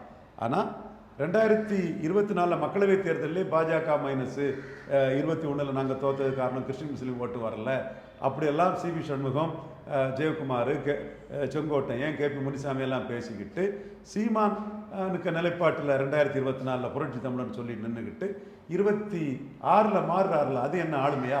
சீமானுக்கு உறுதித்தன்மை இவர்கிட்ட இல்லையே. இது ஆளுமை. நான் மறுக்க வரல. பாஜகவை சாப்பிட்டுட்டாரு, மதுக்கு மறுக்க வரல. பாஜக மட்டும் இல்லை, இவன் டிடிவியவே உள்ள கொண்டு வந்துட்டாரு. டிடிவி உள்ள கொண்டு வந்ததுல டிடிவி கடைசியாக 1 விழுக்காடு குறைவாக தான் எடுத்தார். அது ஒரு பெரிய மேட்டர் இல்லை. டிடிவிக்கு 11 ஒரு காலத்தில் டிடிவி வந்து சொல்லிட்டு இருந்தாரு, ஒரு காலத்தில் விடுங்க கூட போட்டுக்குவேன் அவர்கிட்ட. சரி, அது ஒரு காலத்தில். கடைசி அவர் எடுத்த ஓட்டுக்கு 11 சீட்டு ஒன்றும் பெரிய பிரச்சனை இது இல்லை. நான் சொல்ல வர்றது, இவர் ஆளுமையை சீமான்கிட்ட இழந்திருக்காரா இல்லையாங்கிறத ஏன் ஊடகங்கள் மறைக்குது? ஏன் ஊடகங்கள் தெட்டி திரிக்கிறீங்க? ஏன் இதில் பேசாமல் இருக்கிறீங்க? ஏன் கில்லிங்கின் சைலன்ஸ் பண்ணுறீங்க? நான் இது இருக்க சாதனைன்னு ஒத்துக்கிறேன். 20 சீட்டு தான் பாஜக கொடுத்தாரு 2020 சாதனை. 5 எம்பி தான் கொடுத்தாரு சாதனை. இன்னைக்கு 27 தான் கொடுத்தாரு எடப்பாடிக்கு சாதனை. ஆனால் மக்களவைத் தேர்தலில் பாஜக மைனஸ்ன்னு சொன்னவர் சட்டமன்ற தேர்தலில் பாஜக கூட கைக்குலுக்கிட்டார. சீமான் ஸ்டெடியா நிற்கிறார, இவர் பல்டிசாமி ஆயிருக்காராங்கிறத எந்த ஊடகமாவது, எந்த அரசியல் சார், எந்த அரசியல் விமர்சகராக சொல்லியிருக்காங்களா இல்லையா? இல்லை, இதுதான் எல்லா அரசியல் கட்சியும். காங்கிரஸ் அது கரெக்ட் சார், பாஜகவும் செய்யுது சார், கரெக்ட் சார், அது கரெக்ட் சார். நான் கேட்கறது சீமான் அந்த நிலைப்பாட்டில் நிற்கிறாரு, இவர் மாறி இருக்காருங்கிறத. சீமான் கேஸே வேற சார், சீமானோட அரசியலே வேற. நம்ம பொதுவாக நம்ம தமிழ்நாடு அரசியல் கூட்டணி அப்படின்னு பண்ணும்போது அது பாஜகவோட இவ்வளோ கம்மியாக. சரி, உங்களுக்கு அதை ஒத்துக்க மனசு இல்லை, நான் என்ன செய்ய முடியும், விடுங்க. சரி, ஏன் தேமுதிக விட்டுட்டாரு யாரு? எடப்பாடி. ஏன் தேமுதிக அங்கே போனாங்க? அது ஸ்டாலினோட ஆளுமையா இல்லை எடப்பாடியோட மிஸ்கால்குலேஷனா? எடப்பாடி வந்து 2வது இடம் வந்தால் போதும், எதிர்கட்சி தலைவராக வந்தால் போதும், எடப்பாடியில் ஜெயித்தா போதுங்கிறதுக்கு பாமகவுக்கு தான் அவர் முக்கியத்துவம் கொடுத்தார். ஸோ அவருக்கு கட்சியில் தேமுதிகவுக்கு முக்கியத்துவம் கொடுக்கல. வரணும்னு ஆசை இல்லை. தேமுதிகவுக்கு வந்து அவர் மக்களவையில் முக்கியத்துவம் கொடுத்தாருன்னா, மக்களவையில் அவருக்கு கூட்டணிக்கு ஆளே இல்லாதனால தேமுதிகவுக்கு 5 சீட்டு கொடுத்தாரு. ஸோ இப்போ தேமுதிக அங்கே போனதுனால இவருக்கு பெரிய லாஸ் இல்லையா சார்? அவர் எதிர்கட்சி தலைவராக தானே வரணும்னு நினைக்கிறாரு. அதனால் அந்த லாஸை பற்றி அவருக்கு கவலை இல்லை. ஸோ அவர் டிசைட் பண்ணிட்டாருங்கிறீங்க? டிசைட் பண்ணி தான் போகிறார். நான் பார்லிமெண்ட்லேயே மைனஸ்ன்னு சொன்னேன். பிஜேபி கிட்ட அசம்பிளிக்கு வராருன்னா 2வது இடத்தை இழந்துடக்கூடாது, 18-8 முன்னிறுத்தினா 2வது இடம் போயிருமோங்கிறதுக்காக 2வது இடத்துக்கு தானே. ஆனால் இப்போ பாருங்கள், இன்னைக்கு பிரச்சாரத்துக்கு போகிறாரு அவர் தானே. என்ன வீட்டில் படுத்தா கிடப்பாரு பிரச்சாரத்துக்கு போகாமல்? இல்லை, அவர் நீங்கள் சொல்கிற மாதிரி அவர் எதிர்கட்சி தலைவராக தான் வரணும்னு ஆசைப்படுறாருன்னா அவர் ஏன் ஆளாக அவரு தான் போகிறாரு? அவர் தான் போனார், இப்போ மறுபடியும் அவர் தான். அதுக்கு தான் சார் நான் காரணம் கேட்குறேன். அவர் தான் போகிறாரு சார். பார்லிமெண்ட்டில் பாஜக ரெலவெண்டா, அசம்பிளியில் ரெலவெண்டா? சொல்லுங்கள், நீ சொல்லுங்கள், பதில் சொல்லுங்கள். இது எனக்கு பார்லிமெண்ட்டில் பாஜக ரெலவெண்டா, அசம்பிளியில் ரெலவெண்டா? பார்லிமெண்ட்டில் தான். பார்லிமெண்ட்லேயே பாஜக வேண்டாம்னு ஒரு அசம்பிளில் ஏன் விழுறாரு? இல்லை, அது இவருக்காக தான் சேர்த்துக்கிட்டாரு. ஒருவேளை அந்த ஓட்டுகள்லாம் சீமானுக்கு பயந்து சேர்த்துக்கிட்டார் சார். சீமான் அவரை பலகீனப்படுத்துறது ஜாஸ்தியாருன்னு சேர்த்துக்கிட்டார் சார். சீமானை பற்றி இந்த உண்மையை சொல்றதுக்கு நயவஞ்சக நரிகள் ஊடகத்தில் மறைக்கிறாங்க. அவர் சீமானை பற்றி பேசினதே இல்லையா சார்? நான் சொல்றதுக்கு ஆதாரம் இருக்கா இல்லையாங்கிறத பாருங்க. அவர் பேசுறாரு. என்னைக்கு பேசினாரு சீமானை பற்றி? அவர் என்னைக்கு சார், நான் சொல்ற விஷயத்துக்கு ஆதாரம் இருக்காங்கிறது கேளுங்க, பாருங்க. இன்ஃபேக்ட் சீமானுக்கும் அதிமுகவுக்கும் ஒரு ஒரு ஒரு பேசி பார்க்க சொல்லுங்க. பேசி தான் பார்க்க. என்னைக்கு சீமானுமே என்னைக்கு அதிமுக பத்தி இன்னைக்கெல்லாம் அடிச்சு நொறுக்கிறார் சார். இல்ல ஒரு என்ன சார், எந்த ஊர்ல இருக்கிறீங்க சார்? அடிச்சு நொறுக்கிறார் சார். பிஜேபி அதிமுகவை அடிச்சு நொறுக்கிறாரு, அடிச்சு நொறுக்கி தள்ளிட்டு இருக்கிறாரு. எந்த ஊர்ல இருந்து வாரீங்க? பிரச்சாரத்தில் சீமான் பேசுறத பாருங்க. ஆனால் திமுக பத்தி பேசுற அளவுக்கோ இல்லை விஜய் பத்தி பேசுற அளவுக்கோ அவர் அதிமுக பத்தி பேசுறது இல்லையே. பேசுறாரு, அதிமுக பற்றியும் பேசுறாரு. கோளை நாய்கள்னு சொன்னது களத்தில் இருந்த திமுக தவிர்த்து களத்தை விட்டு ஓடணும் எல்லாத்தையும் தான் பேசுறாரு. ஸோ இந்த சசிகலா ராமதாஸ் ஃபேக்டர் எந்த அளவுக்கு பெரிய பாதிப்புகளை இபிஎஸ்க்கு ஏற்படும்? தேர்தல் முடிவு உணர்த்தும். அவங்க ஏதாவது ஒரு சின்ன டென்ட்டை கிரியேட் பண்ணுவாங்களா? ஸ்டேச்சர் உள்ளவங்க 2 பேருக்குமே நல்ல ஸ்டேச்சர் உண்டு. ஒருத்தர் வந்து ஜெயலலிதாவின் உயிர் தோழி, 30 பல்லாண்டு கால நண்பர், முக்குலத்தோரை எம்பவர் பண்ணவர். அவர் இதுவரை அந்த காஸ்ட் ஃபேக்டர் ஒர்க் அவுட் ஆகுமா இந்த இடத்துல? சசிகலா வச்சு கிடைக்கிறது அவங்களுக்கு கிடைக்கிற ஓட்டு என்னங்கிறத. ராமதாஸ் ஃபேக்டரும் சசிகலா ஃபேக்டரும் அந்த காஸ்ட் ஃபேக்டர் காஸ்ட் பொலிட்டிக்ஸில் ஒரு ஃபேக்டர் என்ன கிடைக்குங்கிறது ரிசல்ட். எந்த அளவுக்கு பெர்சன்டேஜ் வைஸ் எந்த அளவுக்கு இன்னும் கேண்டிடேட்டே போடலை, களத்துக்குள்ளே வரல, வந்தது நான் சொல்கிறேன். அவங்களுக்கு பெரிய ஸ்டேச்சர் இருக்குங்கிறது உண்மை. ஆனால் அது களத்தில் எந்த அளவுக்கு பாதிப்பு? களம் இன்னும் அவங்க அமைச்சு கேண்டிடேட் போடலைங்க. நம்ம பேசணுங்கிறதுக்காக என்ன வேணாலும் பேசலாம். எந்த அளவுக்கு வராங்கன்னு வச்சு தான் நான் சொல்ல முடியும் மணிவண்ணன். சரிங்க சார். கடைசியாக ஒன்று, இப்போ நீங்கள் கருத்து கணிப்பெல்லாம் வந்து நீங்கள் நம்புறது இல்லை, பட் நான் உங்களை கேட்குறேன். இப்போ நீங்கள் நம்புங்க, உங்கள் பத்திரிகையில் போடுங்க, நான் என்ன செய்ய முடியும்? உங்கள் விருப்பம் அது. நான் ரிசல்ட்டை எடுத்து பேசுகிறேன், போலரைசேஷன் வரும்னு சொல்கிறேன். இல்லை, சீமான் நீங்கள் சப்போர்ட் பண்ணுறீங்க, எனக்கும் நான் சப்போர்ட் பண்ணலை. சீமானை பற்றி உண்மையை பேசுகிறேன். மற்றவன் மறைக்கிறான், அதெல்லாம் அக்செப்ட் பண்ணி தான் ஆகணும். எனக்கு என்ன ஆதங்கம்னா, இது எவ்வளோ காலம் இப்படியே பேசி பேசி தனியாக நின்று அது ப்ரெடிக்ஷன் சார். சார் நான் அதுக்குள்ளே சக்தியை வீணாக்குறவரோ அப்படின்னு அது ஆடு நினைவுன்னு ஓனாய் அழுற கதையாக நீங்கள் பேசுறீங்கன்னு உங்களை நான் ஓப்பனாட்டே அடிக்கிறேன். அது அவர் விருப்பம். நான் நடந்த விஷயத்த மறைக்காதீங்கிறேன். நீங்கள் தாவேக்கா மேலே இருக்கிற கோவத்தில் அவரை பேச. தாவேக்கா மேலே எனக்கு இருக்கும் அவருக்கு. தாவேக்கா பற்றி நான் என்ன சொல்லி தப்பா சொல்லி? எனக்கு என்ன தப்பா மேலே நான் தப்பா ஒன்றும் சொல்லலையே. அன்டெஸ்டட் நாட் ப்ரூவ்னு தானே சொல்கிறேன். நீங்கள் 26 தேர்தல் ஆணையம் சொன்னால் ஒத்துக்கிட்டு போகிறேன். தேர்தல் ஆணையம் சீமான் 8.2ன்னு சொல்லுது.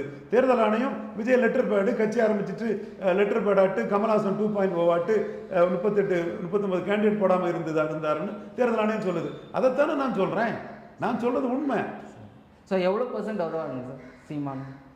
சீமான் எடப்பாடியை பலகீனப்படுத்தி பெரிய அளவில் வளர்ச்சி அடைவார். 15 அந்த நம்பருக்குள்ளே நம்ம இப்போ கமிட் பண்ணாண்டா 2 இலக்கத்தில் வருவார். 2 இலக்கத்தில் வருவார். இல்லை, சந்தோஷம்தான், வந்தால் சந்தோஷம்தான் சார். கடைசியாக யார் திமுக மீண்டும் ஆட்சிக்கு வருவாங்களா? வந்தால் எவ்வளோ சீட்ஸ் வாங்க? ஸ்டாலின் எடப்பாடியை விட 2 இலக்க சதவீதத்தில் அதிக வாக்கெடுத்து தமிழக முதல்வர் ஆவார். மீண்டும் வருவாங்க, கண்டிப்பாக வருவார். எத்தனை சீட்டு நாங்கள் ப்ரெடிக்ட் பண்ண விரும்பல. சரி, ஏடிஎம்கே எத்தனை சீட் வாங்குவோம்? ஏடிஎம்கே அலையன்ஸ் எவ்வளோ சார்? சீட்டு ப்ரெடிக்ட் பண்ண முடியாது சார். ஓட்டிங் பர்சன்டேஜ் தான் ப்ரெடிக்ட் பண்ண முடியும். கருத்து கணிப்புன்னு வைக்கிறவன் மக்களை ஏமாத்துறதுக்கு சீட்டையும் ப்ரெடிக்ட் பண்ணுவான். பலமுறை போட்டியில் யார் எந்த ஓட்டை கட் பண்ணுறாங்க, எப்படி போவாங்கிற வச்சு தான் சீட்டு ப்ரெடிக்ட் பண்ண முடியும். இப்போ நார்வேல் தொகுதி இருக்குன்னு வைங்க, பொன் ராதாகிருஷ்ணனுக்கு எதிரான ஓட்டு சதறிட்டுன்னா பொன் ராதாகிருஷ்ணன் ஜெயிப்பார். பொன் ராதாகிருஷ்ணன் தான் பாஜக கேண்டிடேட்டு. 42 விழுக்காடு அவர்கிட்ட இருக்குது. ஒரு கட்சி விஜய் வசந்த இந்து நாடாரை எடுத்து 42 எடுத்துட்டாரு. அப்போ நல்ல கம்ஃபர்டபுள் பொசிஷனில் அவர் இருக்கிறாரு. அதிமுக ஒரு 4% ஓட்டு இருக்குது. அவருக்கு எதிர்ப்பு ஓட்டெல்லாம் ஒரு தரத்து கன்சால்டேட் ஆகிட்டுன்னா அது சிக்கலாகும். எதிர்ப்பு ஓட்டு சதறிச்சுன்னா அது வெற்றியை கொடுக்கும். ஸோ எம்ஆர் காந்தி மாதிரி மீண்டும் ஜெயிக்கிறதுக்கு பொன்னாருக்கு ஒரு வாய்ப்பு இருக்குன்னு நான் கருதும் போது எதிர் ஓட்டுகள் எப்படி ரிசால்வ் ஆகுங்க வச்சு தான் வெற்றி தோல்வியை சொல்ல முடியும். அதனால தான் 45 விழுக்காடு வாக்குக்கு மேலே தமிழக அளவில் ஸ்டாலின் எடுப்பாருங்கிறத நான் ப்ரிடிக்ட் பண்ணுறேன். சீட்டு எப்படிங்கிறது வந்து ஒரு இடத்துல இப்போ நீங்கள் தருமபுரியில் 38 விழுக்காடு வாக்கு எடுத்து தான் திமுக ஜெயிக்குது. அப்போ 38 விழுக்காட்டில் எப்படி ஜெயிக்குன்னு சொல்ல முடியும்? மீதி யாருமே 38 எடுக்கலை. ஸோ தமிழக அளவில் ஸ்டாலின் 48 விழுக்காடு வாக்கெடுப்பார்னு ப்ரெடிக்ட் பண்ணேன். 47.3 எடுத்துட்டாரு. 35 சீட்டுக்கு மேலே வருவார்னு ப்ரெடிக்ட் பண்ணேன். 40 வந்துட்டாருன்னா மீதி 4 சீட்டுலையும் எதிர்போட்டு பிரிஞ்சு போச்சு. ஸோ இப்பவுமே எனக்கு ஒரு நம்பரை சீட்டாக சொல்ல முடியும். ஸோ இப்போ சீமான் காரைக்குடியில் ஜெயிப்பார், லீடராட்டி வெற்றி பெறதுக்கு வாய்ப்பு இருக்கு. பெரிய அளவில் வாக்கு சதவீதத்தில் லீடராக வெற்றி பெறதுக்கு வாய்ப்பு இருக்கு. வேற எங்கே ஜெயிப்பாங்க? போலரைசேஷன் அவங்களுக்கு வந்ததுன்னா சில சீட்டு கன்வெர்ட் ஆகலாம். அது மற்றவங்க எதிர்த்தரப்பு ஓட்டுகள் எப்படி போகுதுங்கிறது பார்த்தா சொல்ல முடியும். ஸோ நான் ஓட் பர்சன்டேஜ் என்னால் நான் ப்ரிடிக்ட் பண்ணிடுவேன். ஓட் பர்சன்டேஜ் ப்ரிடிக்ட் பண்ணிடுவேன். ஸ்டாலின் 45 விழுக்காடுக்கு மேலே ஸ்டாலின் தலைமை வரும். அதிமுக கூட்டணி 30 விழுக்காடு தேதியில் தான் இருக்குது. இது ஸ்டாலினுக்கும் எடப்பாடிக்கும் 10 விழுக்காடுக்கு மேலே, இரட்டை இலக்கத்துக்கு மேலே டிஃபரன்ஸ் வரும். ஏன்னா என் கிரெடிபிலிட்டி 24 நிரூபிக்கப்பட்டிருக்குது. சீட்டு ப்ரெடிக்ட் பண்ணுறது நான் பண்ணுறதில்ல பொதுவாக. சரி. ஸோ அப்போது என்டிகேக்கு 15 வரைக்கும் வருங்கிறீங்க. இரட்டை இலக்கத்தில் கண்டிப்பாக வரும். 10 to 15 விழுக்காடு டிஃபரன்ஸ். தாவேக்கா இன்னும் கேண்டிடேட்டே போடல, ஒன்றும் போடலை. இன்எலிஜிபிள், இன்காம்பிட்டன்ட், மண் குதிரையாக போவாருங்கிறது என் கணிப்பு. சிங்கிள் டிஜிட்டா டபுள் டிஜிட்? இன்எலிஜிபிள், இன்காம்பிட்டன்ட், மண் குதிரையாக போவாருங்கிறது என் கணிப்பு. சரி, பார்க்கலாம் சார் உங்கள் கணிப்பு எப்படி இருக்குன்னு. தப்பாக போனால் தப்புன்னு சொல்லிட்டு போகிறேன். சரி, ஓகே சார், ரொம்ப நன்றி.